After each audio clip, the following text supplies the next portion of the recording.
7 rules of life. Number 1, matuto tayong mag-let go sa ating mga nagpapabigat na bagahe sa ating buhay. Yun. Number 2 guys, ignore. Ignore lang natin guys yung mga taong naninira sa atin. Kung ano man yung mga paninira nila sa buhay natin, ignore na lang po natin yun. Huwag mo nang pansinin kung ano yung mga paninira nila sa'yo.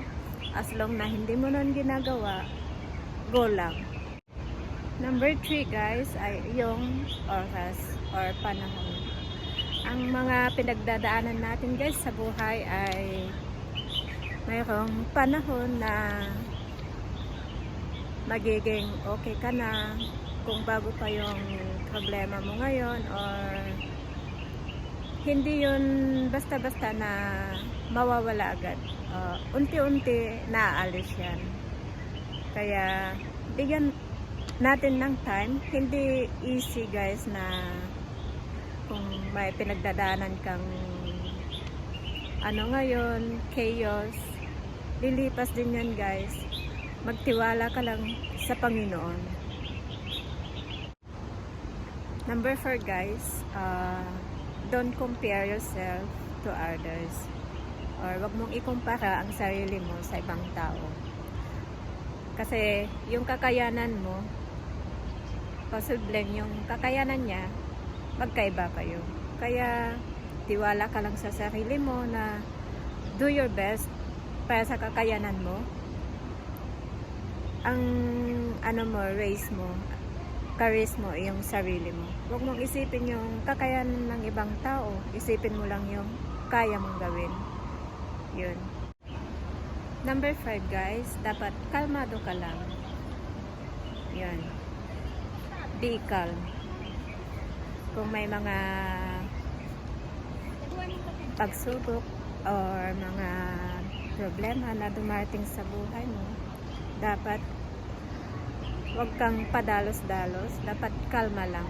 Kasi alam mo guys, pag hindi ka kalmado, maraming magiging kinahihinatnan yan. Kaya kalmado lang. Number 6 guys, be yourself.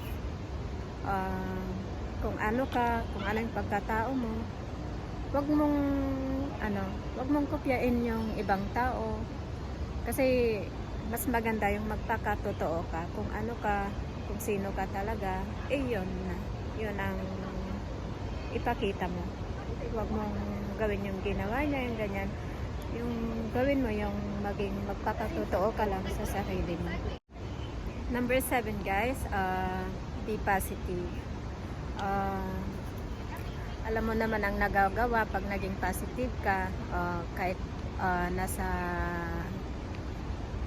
alanganin na yung mga problema na pinagdadaanan mo sa buhay. Kung positive yung pag-iisip mo, magagawan mo yan ng solusyon at mas maging maganda ang kinalabasan ng mga gagawin mong desisyon pag naging positive yung pag-iisip mo. So, ganon guys. Basta guys, wag lang tayong makalimot sa Panginoon. Alam nyo guys, hindi niya tayo pababayaan. Hindi niya tayo pababayaan na maligaw ang ating landas. So, keep going and keep pushing your dreams.